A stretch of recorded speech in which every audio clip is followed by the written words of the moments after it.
Welcome to Metro Scene. I'm Marvin Jackson. The weather is cold outside, but we're going to bring you a little warm sunshine today as we feature a big star from right here in the Washington, D.C. area.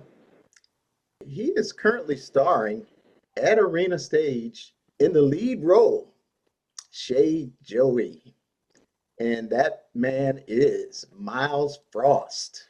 Welcome to the show, Myles. Thank you so much. Thank you so much. Thank you for having me. Hey man, anytime. It's been about almost a year since we talked, so Yes. Yes, this is yes. good. Uh, I was looking forward to seeing you coming out, doing some new things, and this is big. This is really a big role that you're playing. But they couldn't have gotten a better person because you are like a triple threat in football. Like a triple threat quarterback. You Uh-huh. can run, you can pass, you can throw, and of course you're singing, dancing, and acting. Mhm. So you're like that kind of guy, Patrick Mahomes. Yeah. Right. uh, I'm not mad at Pat. I'm not mad at Pat. yeah. Tell us how it's been so far coming back home to Washington. How big is that? Yeah, no, it's been an amazing experience. I haven't had the opportunity to perform, at home, in a theater capacity because I've been on Broadway, I've been in London, so now that I'm able to be home and, bring all of what I've experienced, to the DMV and allow my folks at home to experience it, I'm super, super grateful and I'm excited and I'm glad that they are getting a seasoned Miles as opposed to, a Miles that's just starting out, so I feel like I'm giving them my best. And as far as Chez Joey is going great. It's super exciting. It's super, super exciting. I was not there at the opening night that you performed, but I heard that it was almost like you guys had been doing this for 2 months or something. I mean, it was Yeah, that good.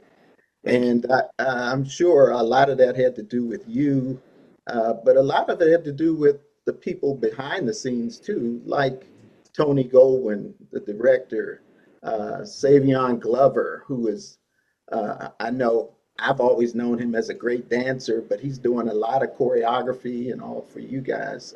Talk about those two and what they bring. Yeah, absolutely. Savion and Tony are definitely uh, experts and geniuses in their field. Tony coming from that actor background and Savion coming from the dance world and marrying the two as co-directors has definitely been a unique experience for me.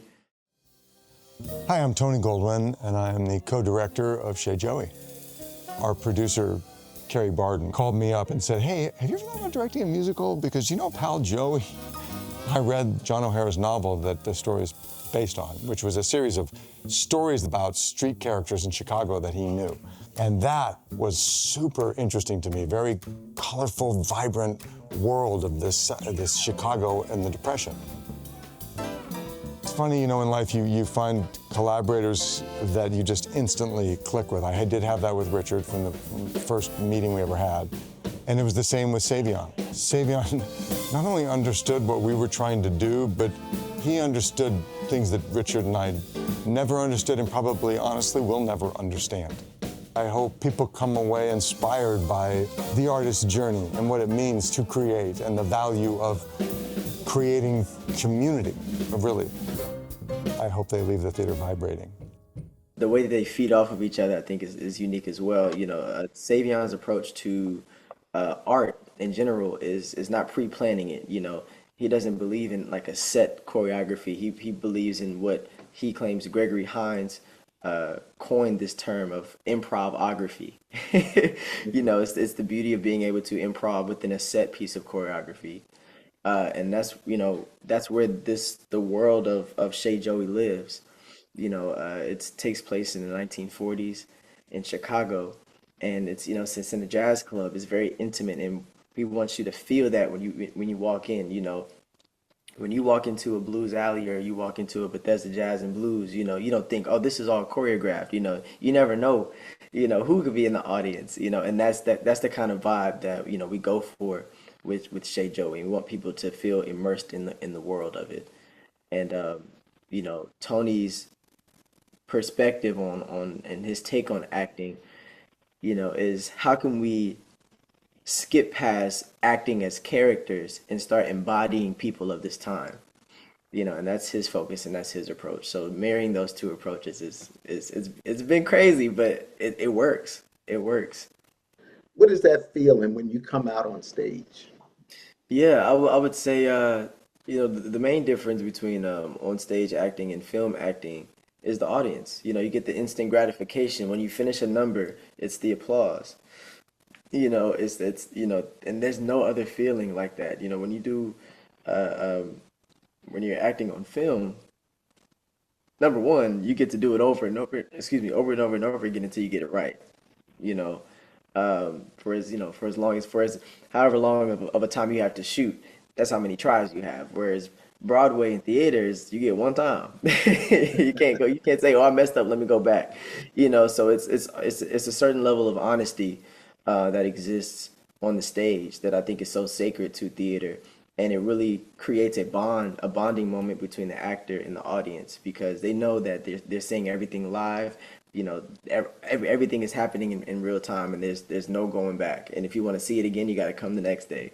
You can't rewind it, you can't replay it. It's such a real human to human connection and experience. That's what I love the most about theater.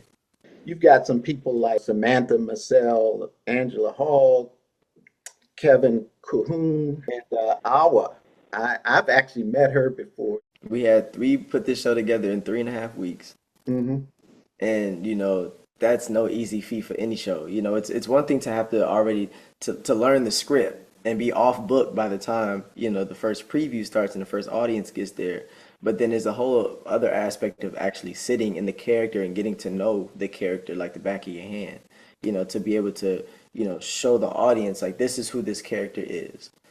And Awa Salseka, she is amazing. Like you said, spoken to her. I've known Awa since I was 15, and when she walked into the audition room, I was pleasantly surprised, and I was like, okay, I know that she's the one for this role. She has to get this role, and she did it. And now we get to perform together once again. Samantha is amazing. Her vocally, they're both of them vocally are so amazing in so many different ways.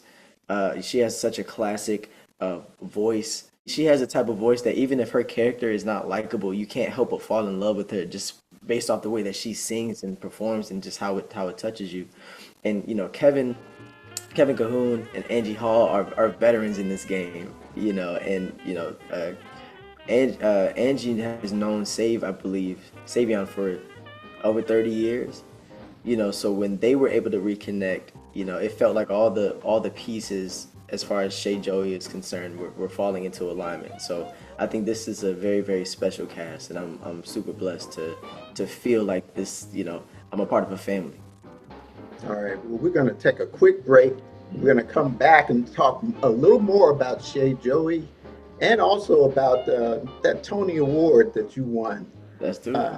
and a little more about Myles Frost. So don't go away. More Metro Scene when we return. I grew up on these classic songs. My name is Richard LaGravenese, and I am the writer of the book. I guess you'd call me the librettist. I've never been happier and feeling more lucky than to be in a room with such incredible talent. I'm really grateful. Come see Chez Joey at the Arena Stage Theater starting January 30th. All right, welcome back to Metro Scene. Marvin Jackson here, and I am with Myles Frost, star of Chez Joey and Tony Award winner a few years ago. We're going to get to that later, but first let's talk a little more about Chez Joey. It is a period piece, and you mentioned it before, 1940s. Yes. So the music is really cool, a lot of good stuff, a lot of good choreography. Tell the folks a little bit about playing in a period piece because you're pretty young. In 1940s, I Yeah. mean, they didn't see you at all. So talk about how you learned a little more about that time period. Absolutely. There's a lot of research that goes into it, obviously. Not just from the understanding the period itself, but understanding, the movement, the walk, the talk, the lingo, the type of dances, how we interacted with each other as Black people in the 40s. All of that stuff is important to be able to allow the audience to be fully immersed in the world. Gong, gong, gong, gong, gong, gong, gong, gong, gong, gong, gong, gong. Greetings, I am Savion Glover. I have the proud privilege of conducting myself as choreographer, co-director, and orchestrologist. This story is my story. I think this is a story about a Black man in this world. What does it take? What is necessary for me to fulfill my calling? Immediately, the band, the sound, the band became characters in the show. They are the real players who would be in this club. We've been given the authority, autonomy, whatever this is, to put, I'm not gonna say my sound, our sound. I consider our sound as the sound of Blackness. My role here is to orchestrate in a way that possibly has not been done before. Nobody ain't doing nothing without everyone who's doing anything's contribution. As far as the movement of it all, you got people like, Sammy, you got people like the Nicholas brothers, the Berry brothers. I mean, the list goes on and on about how much amazing acrobatic talent there was back then. And I just pull from all of those, anything I can find and scrape up video wise that I can refer to. I try to add to my repertoire to be able to, allow Joey Evans to really exist in that time. And I would say that's the biggest thing that I appreciate about this role, that's different from MJ, in the sense where, MJ is a real person and Joey Evans is somebody that I had the pleasure of creating. I get to create all of who Joey Evans is. And, this is my first time doing that. And it feels amazing, so much freedom. I feel like everything is available to me. Any video that I come across where I'm like, I want to add this into this scene and do this, like, there's no boundaries when it comes to that. But yeah, like you said, it is a period piece, and it takes a lot of practice. It takes a lot of practice, but my cast is amazing. The outfits are amazing. Shout out to Emilio Sosa, who created all the clothes for the show. From the musicians' instruments. We got set drum pieces from the 40s. Our piano is from the 40s. And we're really immersed in the world, from the outfit to the walk to the clock to the talk to the clothes to the band equipment, everything. It was written by John O'Hara, and this is an adaptation of that. And I think I heard that maybe Frank Sinatra played in the original. Pal Joey was the original show. Frank Sinatra's done it. Bob Fosse's also done it. And the music is by Lawrence Rogers and Richard Hart. I think I'm saying the name right, but Rogers and Hart. And their songs are classics. From My Funny Valentine to Bewitched, Bothered, and Bewildered. There's so many. Where or When, so many classics, and we pretty much take that and we are doing a Black version of it. And that's what Savion has given himself the task of being. He calls himself the orchestrologist. As far as creating these more jazzy versions of these classical songs and these classical pieces to make them fit the vibe of a Chicago jazz club in the 40s, a Black Chicago jazz club in the 40s. So it's very, like you said, the energy is there, the excitement is there. It's every moment of it is a spectacle. And then with Savion's tap background, we incorporate that as well. So there's so many things to pull from, especially from that time period. I've been to some Chicago jazz clubs back in my younger days when I was like you. You over there acting up, so exciting. It was really cool. I mean, down on State Street and all that. I mean, it was really cool. So I can imagine the energy that you guys are bringing, and Yeah. I can't wait to get there to see it myself. I'll be there at the opening, um, and hopefully I'll see you after the show at that Yeah, opening. yeah, yeah, absolutely. Um, but you know, the other thing is, you mentioned the Nicholas brothers and Sammy Davis Jr. I Hmm. mean, when I think of them, I think of you. You're like that guy that fits them, but they were like several decades before you. Yeah. Um, how do you feel about that when somebody says that to you? And how? It's an honor to even be mentioned in the same breath as them. You know, they've done so much and paved the way for me to even exist in the space that I do. You Mhm. know, there would be no Tony Award winning Myles Frost or anything, you know, if it wasn't for them setting the groundwork for that. And anytime that I'm, you know, able to recognize them and give them the credit and the flowers that they weren't able to get during their time, you know, any residuals of that and continued remembrance of them, I do my best to honor that, you know, because they're so deserving. They're so deserving. You're the guy who's from DC, and from Maryland. You went to Bowie State University, Hmm. um, and talk about that experience at Bowie State. You actually met one of your managers, I guess, there. She was a professor at Bowie State, Maggie Francois. Yeah, so as far as Maggie's concerned, I've known Maggie since I was 7. You know, she was my mother's friend. They used to do fashion events together. And you know, she was one of the first people I told I wanted to be on TV when I was 7 or 8. And she was responsible for casting me in my first movie at the age of 17.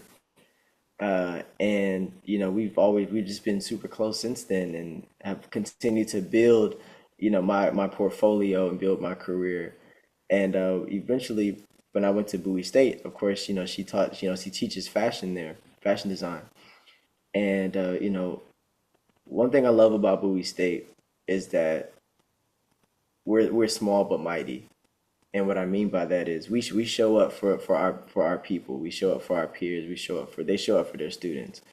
And you know, Bowie State has sent 2 buses to New York to see me perform. They sent a plane of students to London to see me perform. And I know that Chez Joey is going to be no different, you know. And that type of support. You can't buy that type of support. You know, that's organic, and that's people who love you showing up for you. And I'll forever be grateful to Bowie State and be happy to be a Bowie State alum. Yeah, that's Bulldog Nation right there. Bulldog Nation. Yeah, yeah. And I'm part of that too. So, Yeah. and I know all about it. So let's talk about your MJ the musical Hmm. performance and winning that Tony. I mean, you were the youngest, I believe, Hmm. to win the Tony for Yes. lead. Yeah, talk about that, man. Yeah, so in 2022, I won a Tony for Best Actor in a Musical. I was the youngest to win that award, um, youngest male and youngest black male to win that award. And it was an incredible honor then, you know, and I still, you know, when I think about it, it continues to be an incredible honor.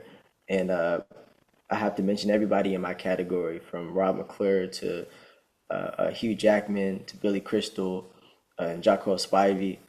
You know, everybody in that category is an amazing talent. And I was I was I was shocked and thrilled that my name was even called. You know, I feel like I had done the work and done enough work to be considered. You know, but to win is a whole different thing. You know, and I'm super humbled by that. Uh, and I'm even more humbled to be an example to, you know, anyone who looks up to me to be a beacon of, you know, understanding that you can do whatever you set your mind to, and you know, age has nothing to do with it. You can be however young or however old you want to be. You know, everything is available to you. There's no limitation on, you know, and there's no right timing to do anything. When it's your time, it's your time, you know, and just continue to push and continue to follow your dreams and continue to fail over and over and over again, because each it's a learning opportunity. You get to continue to tweak, you know, yourself and your craft. And I always look for when I'm doing too well, I start getting nervous because I feel like I'm getting complacent and I feel like I'm plateauing. I love a challenge, and that's what MJ was for me during that time, and now Chez Joey has become my new challenge. Because I'm having to unlearn a lot of the Michael isms that have become second nature to my body, and create a whole new character so that when people watch me, they can see a completely different character and not say, "Oh, he still got that MJ." So that's been the biggest challenge also, but also the biggest blessing. You were kind of noticed when you were in high school, right? You were doing plays and things in high school. Uh, what was that experience like, and how important was that for you? That was very important. I think, without those experiences, I wouldn't be, where I am today. I did all the talent shows, on all the talent shows in my high school. Um, I did a play, I did 3 years worth of plays. I did Hairspray, I did Legally Blonde, I did Cinderella, and my intention wasn't even to do Broadway after I completed, my high school tenure. But, What high school was that? I went to Thomas Wooten High School in Wooten, Rockville. right. Yeah, and Yeah. it was a hard adjustment for me. I'd never been around, that many white people before. It was a culture That's what I shock. remember. Yeah. And but you have to be uncomfortable to grow. Hmm. There's no such thing as growing comfortably, and I needed that experience and that new environment to be able to discover, theater, and to discover, the fact that I love singing and dancing on stage.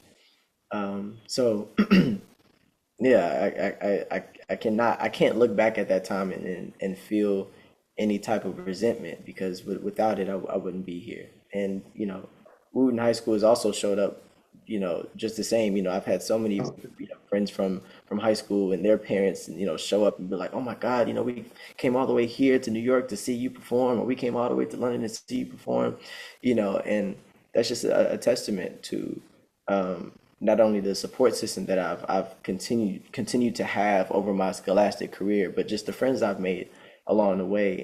And when friends pour into you, that's how you know who your real friends are. They show up for you and they show out for you. And I'm I'm so appreciative of that. well, when people show up for you, it also tells a lot about you as a person and your character. And speaking of that, I think you have said that Chadwick Boseman is one of your heroes, also a person that you always looked up to.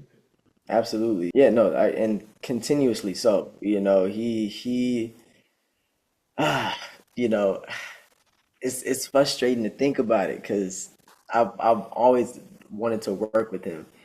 You know, um, One of my first experiences seeing Chadwick is when he did James Brown, and when he did Jackie Robinson. Those two movies were my first two introductions to Chadwick. And when he did James Brown, that was around the same time that I was gearing up to do MJ. And I felt, he was able to transform himself into James Brown in 6 months. And I said, if he can do that in 6 months, then so can I. He just gave me so much encouragement, from afar. And I continuously want to model my career after him while also finding out who I want to be as Myles Frost. But I think having Chadwick Boseman as a template, isn't too shabby at all. He's an incredible spirit. He's just first an incredible human, but and he's also an incredible actor. And yeah, he continues to be someone I look up to continuously. Joey Evans, my character, Mhm. I partially modeled after his character, and I'm not sure if you've seen Ma Rainey's Black Bottom, but Yes, yes. yes, so his trumpet player character in that was his last movie that he shot before he passed, and Joey Evans is partially based off of that character. Yeah, I was just going to ask you, did you get anything as far as your role in Joey, from Hmm. the things that Chadwick had done? And Absolutely, there it absolutely, is, right there. And that was a brilliant role that he played uh, yes. in Ma Rainey's. Yeah, that was pretty Hmm. awesome. Um, let's go back. What made you so interested in Chez Joey? Because I know you get a lot of people saying, "Hey, can you do this? Can you do that?" What was it about Chez Joey? Um, outside of the amazing directors that were attached to it, Tony Goldwyn and Savion Glover, he doesn't exist.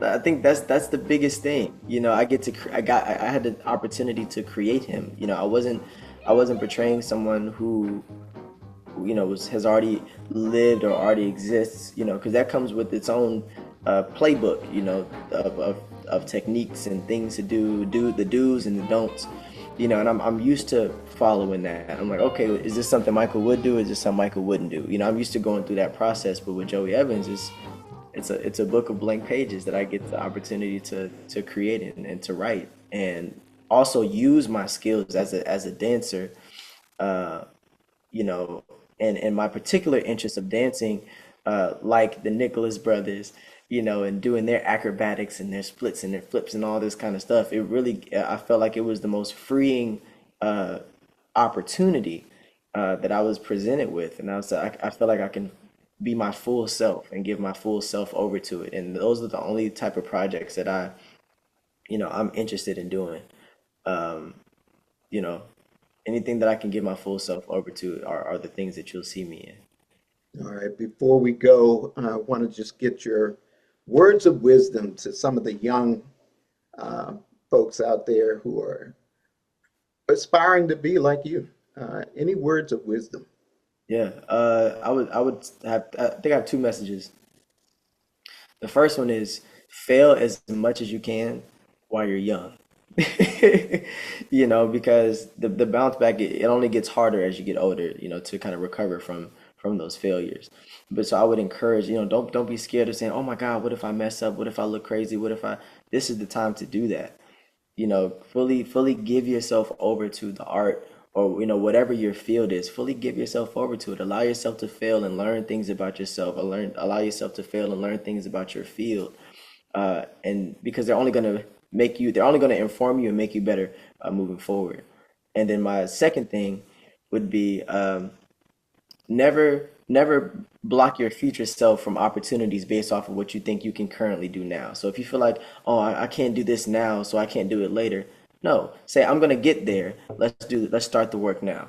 I believe that I can get there, and just go for it. Because if I didn't have that mentality, I would not have been in MJ the musical, and I would have not I would not have led that musical. All So right.